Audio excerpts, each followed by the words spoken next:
Assalamualaikum warahmatullahi wabarakatuh. Shalom, Om Swastiastu, Namo Buddhaya, dan salam kebajikan bagi kita semua. Di sini, kami kelompok 1 ingin membuat video pembelajaran mengenai PTUN dimulai dari hukum acara hingga dinamika serta sengketanya. Selamat menyaksikan. Setelah mempelajari materi ini, mahasiswa diharapkan mampu memahami pengertian dan fungsi peradilan tata usaha negara atau PTUN, lalu dapat menjelaskan dasar hukum dan kewenangan PTUN, lalu mampu mengidentifikasi tahapan penyelesaian sengketa di PTUN, dan memahami hukum acara yang berlangsung dalam pemeriksaan sengketa TUN, serta dapat menganalisis dinamika perkembangan hukum administrasi negara di Indonesia, dan juga menerapkan pemahaman tersebut dalam menganalisis contoh kasus sengketa tata usaha negara. Selanjutnya, di sini saya akan menerangkan mengenai pengertian dari PTUN, di mana PTUN atau Peradilan Tata Usaha Negara adalah badan peradilan yang berwenang memeriksa, mengadili, mengutus, dan menyelesaikan sengketa tata usaha negara antara orang atau badan hukum perdata dengan badan atau pejabat pemerintahan sebagai akibat diterbitkannya keputusan tata usaha negara atau PTUN. Lalu dasar hukumnya adalah yang pertama Undang-Undang Nomor 5 Tahun 1986 tentang Peradilan Tata Usaha Negara, selanjutnya Undang-Undang Nomor 9 Tahun 2004, lalu Undang-Undang Nomor 51 Tahun 2009, Undang-Undang Nomor 30 Tahun 2014 tentang Administrasi Pemerintahan. Setelah itu, saya akan menjelaskan mengenai anatomi sengketa TUN, di mana yang pertama adalah para pihak. Para pihak ini dibagi menjadi dua, yaitu penggugat dan tergugat. Penggugat adalah orang atau badan hukum perdata yang merasa dirugikan, sedangkan tergugat merupakan badan atau pejabat pemerintah yang mengeluarkan keputusan tata usaha negara atau PTUN. Lalu yang kedua ada objek sengketa, di mana objek sengketa di sini merupakan KTUN atau keputusan administrasi pemerintahan yang menimbulkan akibat hukum bagi seseorang atau badan hukum. Lalu yang ketiga ada dasar gugatan, di mana KTUN bertentangan dengan peraturan perundang-undangan, bertentangan dengan asas-asas umum pemerintahan yang baik atau AUPB. Lalu terdapat penyalahgunaan wewenang, cacat prosedur atau cacat substansi. Lalu yang keempat adalah proses penyelesaiannya, di mana yang pertama ada upaya administratif jika diwajibkan, lalu ada pengajuan gugatan ke PTUN, pemeriksaan persiapan, persidangan, dan juga pembuktian putusan. Lalu ada upaya hukum yaitu banding kasasi atau PK. Lalu di sini putusan PTUN itu terdapat gugatan dapat dikabulkan, gugatan ditolak, gugatan tidak diterima, dan gugatan gugur. Lalu akibat hukumnya adalah KTUN dapat dibatalkan atau dinyatakan tidak sah. Pejabat diwajibkan mencabut KTUN, lalu pejabat dapat diperintahkan menerbitkan keputusan yang baru, lalu juga ada hak penggugat dipulihkan sesuai putusan pengadilan. Lalu di sini merupakan unsur-unsur KTUN. Berdasarkan ketentuan Undang-Undang Nomor 5 Tahun 1986 mengenai Peradilan Tata Usaha Negara, sebagaimana telah diubah, unsur-unsur KTUN meliputi yang pertama, penetapan tertulis, yaitu berupa surat, keputusan, atau dokumen resmi. Lalu, dikeluarkan oleh badan atau pejabat pemerintahan yang berwenang. Lalu yang ketiga, berisi tindakan hukum administrasi negara berdasarkan peraturan perundang-undangan. Lalu juga ada bersifat konkret, yaitu objek atau peristiwanya harus jelas. Lalu bersifat individual, ditujukan kepada orang atau badan hukum tertentu. Bersifat final, telah definitif, dan tidak memerlukan persetujuan lebih lanjut. Lalu juga menimbulkan akibat hukum bagi seseorang atau badan hukum perdata. Oke, jadi teman-teman di slide ini kita membahas bagaimana penyelesaian sengketa di PTUN. Jadi secara umum prosesnya itu dibagi menjadi 4 tahapan utama. Yang pertama itu adalah tahap pengajuan gugatan. Jadi di sini pihak yang merasa dirugikan oleh suatu keputusan tata usaha negara harus mengajukan gugatan secara tertulis ke Pengadilan Tata Usaha Negara. Yang perlu diperhatikan di sini adalah batas waktunya yaitu maksimal 90 hari sejak keputusan tersebut diterima atau diumumkan. Jika melewati batas waktu tersebut, biasanya gugatan dinyatakan tidak dapat diterima. Lalu setelah gugatan masuk, proses ini berlanjut ke pemeriksaan persiapan. Jadi di tahap ini hakim belum membahas pokok perkaranya, tapi sudah memeriksa apakah gugatan sudah memenuhi syarat administrasi atau belum. Misalnya identitas para pihak, objek sengketa, alasan gugatan, sampai bukti-bukti awal. Kalau masih ada kekurangan, penggugat diberi kesempatan lagi untuk memperbaikinya. Selanjutnya kita masuk ke tahap persidangan dan pembuktian. Pada tahap ini kedua belah pihak menyampaikan argumentasinya masing-masing dan mengajukan alat bukti untuk memperkuat dalil mereka. Jadi di sini hakim akan menilai apakah keputusan yang dikeluarkan oleh pejabat pemerintah sudah sesuai dengan ketentuan hukum atau justru malah bertentangan dengan peraturan yang berlaku. Dan yang terakhir itu adalah putusan hakim. Jadi Setelah seluruh proses selesai, hakim akan membacakan amar putusan.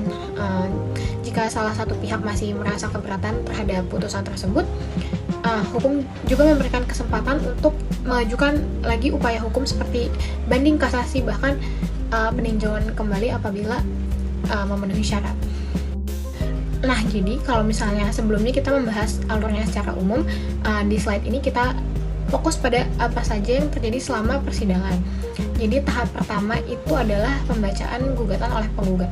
Di sini penggugat menjelaskan menjelaskan alasan mengapa keputusan pemerintah ini dianggap merugikan dirinya. Setelah itu, tergugat, yaitu badan atau pejabat pemerintah, akan memberikan jawaban sebagai bentuk pembelaan terhadap keputusan yang telah dikeluarkan sebelumnya. Berikutnya adalah tahapan replik dan duplik. Replik ini adalah tanggapan penggugat terhadap jawaban tergugat, sedangkan duplik adalah balasan tergugat atas replik tersebut. Tahapan ini bertujuan supaya masing-masing pihak memiliki kesempatan untuk menjelaskan dan mempertahankan argumentasi mereka masing-masing. Setelah itu masuk ke tahap yang paling penting, yaitu tahap pembuktian. Jadi disinilah kedua belah pihak mengajukan alat bukti, baik berupa dokumen, saksi maupun bukti lainnya. Berdasarkan seluruh bukti yang ada, masing-masing pihak kemudian menyampaikan kesimpulan akhir sebelum hakim menjatuhkan putusan. Lalu dalam seluruh proses persidangan ini juga berlaku asas equality before the law, di mana yang berarti semua pihak diperlakukan sama di mata hukum. Jadi baik masyarakat maupun pejabat, pemerintah memiliki hak yang sama untuk menyampaikan pendapat, mengajukan bukti, dan memperoleh perlindungan hukum selama persidangan ini berlangsung. Selanjutnya pada slide ini kita akan membahas sistem pembuktian yang digunakan di dalam PT-UN. Sistem pembuktian di PT-UN ini sebenarnya memiliki karakteristik yang berbeda dengan perkara perdata biasanya. Kalau dalam perkara perdata biasanya fokusnya adalah membuktikan siapa yang salah dan siapa yang benar. Maka dalam PT-UN ini fokus utamanya adalah menguji keabsahan atau legalitas suatu keputusan tata usaha negara. Jadi hakim akan menilai apakah keputusan tersebut dibuat oleh pejabat yang memang memiliki kewenangan, apakah prosedur penerbitan sudah sesuai dengan aturan, dan apakah isi keputusan tidak bertentangan dengan peraturan perundang-undangan maupun asas-asas umum pemerintah yang baik atau AUPB. Oleh karena itu, alat bukti yang paling sering digunakan dalam PT-UN ini adalah dokumen-dokumen resmi seperti surat keputusan, berita acara, terus dokumen administrasi maupun peraturan yang menjadi dasar penerbitan keputusan tersebut. Namun keterangan saksi di sini juga keterangan saksi dan ahli juga dapat digunakan apabila memang diperlukan untuk memperjelas fakta yang dipersengketakan di sini. Jadi inti dari pembuktian di PT-UN ini bukan sekadar membuktikan kerugian yang dialami penggugat, tetapi lebih kepada memastikan apakah tindakan pemerintah tersebut sudah dilakukan sesuai dengan prinsip hukum atau belum. Selanjutnya, setelah semua proses persidangan selesai, hakim akan menjatuhkan putusan atau disebut juga amar putusan. Dalam PT-UN terdapat beberapa kemungkinan amar putusan. Yang pertama adalah gugatan dikabulkan. Artinya hakim menilai bahwa keputusan tata usaha negara yang digugat memang bertentangan dengan hukum atau melanggar asas-asas umum pemerintah yang baik. Jadi konsekuensinya pejabat yang bersangkutan wajib mencabut keputusan tersebut atau menerbitkan keputusan baru sesuai isi putusan hakim.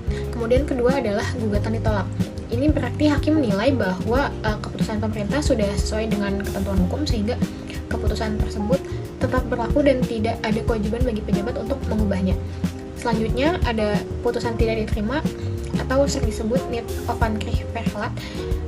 Putusan ini bukan karena isi gugatannya salah, tetapi karena terdapat cacat formil di dalamnya. Misalnya gugatan diajukan melewati batas waktu 90 hari, objek yang dibuat bukan kewenangan PT-UN atau syarat administrasinya tidak terpenuhi. Terakhir adalah putusan gugur. Biasanya terjadi apabila penggugat tidak hadir dalam persidangan tanpa alasan yang sah atau tidak melanjutkan proses perkara sesuai ketentuan yang berlaku.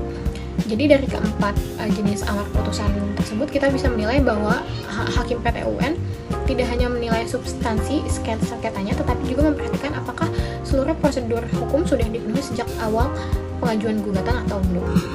Upaya administratif atau administrative bureau dan keberatan.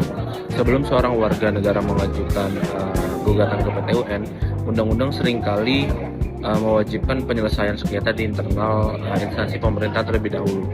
Upaya ini merupakan jembatan penting sebelum masuk ranah yudisial. Pertama itu keberatan atau basuhan. Penyelesaian sengketa tun yang diajukan oleh warga masyarakat kepada Badan Kepejabat yang mengeluarkan keputusan atau KTUN tersebut. Banding administratif atau administratif buruk, penyelesaian sengketa tun yang diajukan kepada atasan pejabat atau instansi atasan yang mengeluarkan keputusan tersebut. Berdasarkan pasal 48 UU PT-UN dan UU Administrasi Pemerintahan atau UAP, PT-UN baru berwenang memeriksa gugatan jika seluruh prosedur upaya administratif di internal pemerintah telah ditempuh secara tuntas.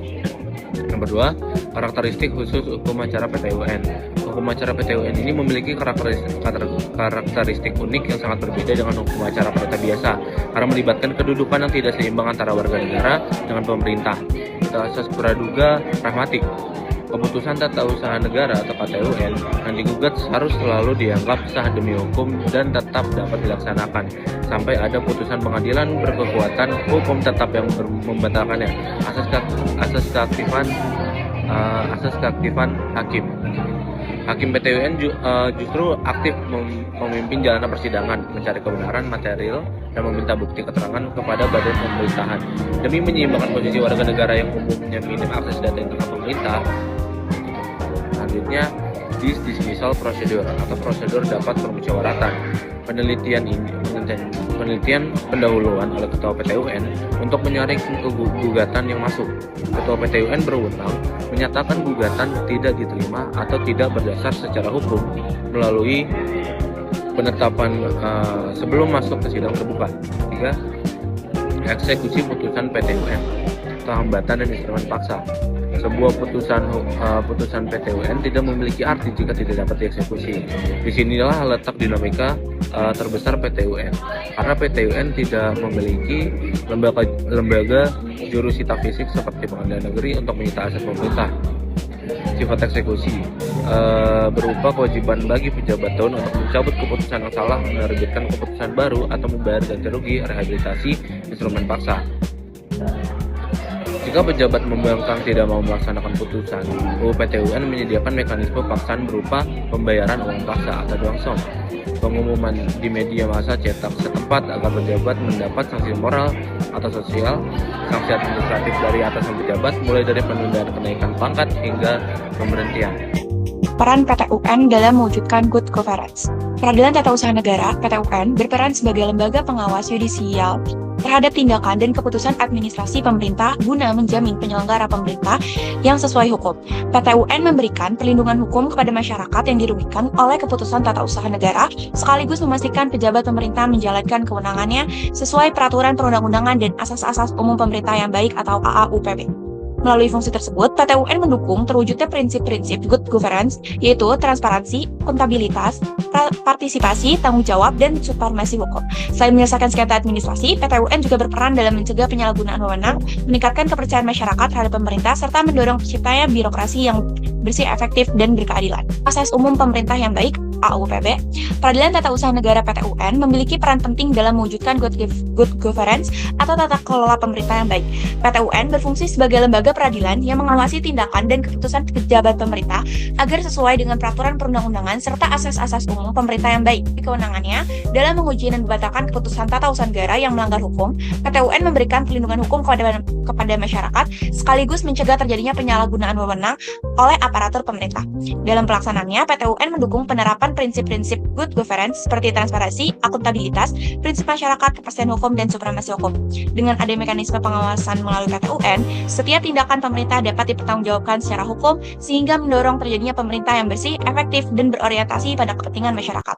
Contohnya, apabila suatu izin usaha dicabut oleh pejabat pemerintah tanpa dasar hukum yang jelas atau tanpa prosedur yang tepat, pihak yang dirugikan dapat mengajukan gugatan melalui putusnya PT-UN dapat menilai legalitas tindakan tersebut dan memberikan perlindungan hukum kepada masyarakat. Apa aja sih prinsip AUPB? Yaitu kepastian hukum, kemanfaatan, ketidakberpihakan, kecermatan, tidak menyalahgunakan wewenang, keterbukaan, kepentingan umum, dan pelayanan yang baik. Untuk pedoman bagi pejabat pemerintah, dasar penilaian hakim PT-UN, dan perlindungan hak masyarakat. Selanjutnya ada di digitalisasi administrasi pemerintahan dan tantangan PT-UN. Digitalisasi administrasi pemerintah berkembang pesat melalui penerapan berbagai sistem elektronik seperti online single submission, perizinan elektronik, pelayanan publik berbasis digital, serta penggunaan tanda tangan elektronik. Transformasi digital ini bertujuan meningkatkan efisiensi, transparansi, dan kemudahan pelayanan kepada masyarakat. Namun, perkembangan tersebut juga menimbulkan berbagai tantangan bagi peradilan tata usaha negara. Sengketa yang muncul tidak lagi hanya berkaitan dengan keputusan administrasi konvensional, tetapi juga akibat kesalahan sistem elektronik, ketidakakuratan data digital, persoalan perlindungan data pribadi, serta pembuktian dokumen elektronik dalam proses persidangan. Dalam menghadapi tantangan tersebut, PT UN memiliki peran penting untuk memastikan bahwa setiap keputusan administrasi berbasis elektronik tetap dilaksanakan sesuai prinsip legalitas, kepastian hukum, dan perlindungan hak-hak warga negara. Dengan demikian, digitalisasi pemerintah tetap berjalan seiring dengan terjaminnya keadilan dan akuntabilitas administrasi negara. Baik, izin melanjutkan bagian akhir persidangan, yaitu amar putusan hakim dan konsekuensinya. Memasuki tahap akhir persidangan di peradilan tata usaha negara, majelis hakim akan menjatuhkan putusan berdasarkan pemeriksaan yang telah dilakukan. Terdapat 4 jenis amar putusan hakim beserta konsekuensinya. Hukum yang mengikat para pihak mengabulkan gugatan, di mana putusan ini diambil apabila penggugat berhasil membuktikan bahwa ketun yang dikeluarkan tergugat nyatanya melanggar undang-undang atau asas-asas umum pemerintahan yang baik. Konsekuensinya, pejabat atau tergugat wajib mencabut ketun lama tersebut dan atau menerbitkan ketun baru yang sah sesuai dengan amar putusan. Lalu ada menolak gugatan. Jika dalam persidangan ketun yang digugat dinilai sudah sah, dikeluarkan oleh pejabat yang berwenang, serta sesuai dengan koridor hukum yang berlaku, maka hakim akan menolak gugatan. Berakibat tergugat bebas dari segala tuntutan dan ketun tersebut tetap berlaku secara efektif. Tidak diterima atau NO. Putusan ini dijatuhkan jika gugatan mengandung cacat formil, misalnya gugatan telah lewat waktu, kadaluarsa, salah objek gugatan, atau salah mengajukan kompetensi absolut pengadilan. Karena tidak masuk ke dalam pokok perkara, tidak ada kewajiban hukum baru yang harus dieksekusi oleh pejabat. Lalu ada gugur, di mana gugatan dinyatakan gugur apabila penggugat meninggal dunia atau penggugat tidak pernah hadir dalam persidangan tanpa alasan yang sah menurut hukum. Dengan demikian, sengketa dianggap selesai dan status ketun yang disengketakan tetap sah. 2. Hak konstitusional para pihak, sistem upaya hukum di PT UN. Hukum acara PT UN sangat menjunjung tinggi jaminan hak konstitusional dan pencarian keadilan substantif. Oleh karena itu, apabila terdapat salah satu pihak yang tidak puas atau merasa dirugikan oleh putusan pengadilan tingkat pertama, sistem peradilan kita menyediakan ruang untuk mengajukan 3 jalur upaya hukum. Yang pertama itu banding. Biasa ini banding, ini upaya hukum biasa yang diajukan ke pengadilan tinggi tata usaha negara. Di tingkat ini, majelis hakim tingkat banding akan memeriksa ulang fakta-fakta hukum serta dokumen perkara secara menyeluruh. Lalu ada kasasi, yang dimana ini merupakan wewenang dari Mahkamah Agung, yang merupakan upaya hukum yang diajukan ke Mahkamah Agung. Yang berbeda dengan banding, pemeriksaan kasasi berfokus pada penerapan hukumnya. Mahkamah Agung akan menguji apakah ada kekeliruan penerapan hukum atau kesalahan interpretasi yang dilakukan oleh pengadilan di bawahnya.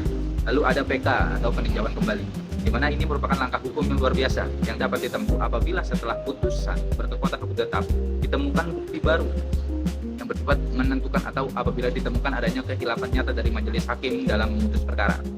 Lalu ketiga itu ada konteks kontemporer dinamika modern hukum administrasi. Seiring berjalannya waktu, hukum administrasi negara di Indonesia mengalami perkembangan yang sangat dinamis untuk menjawab tantangan zaman.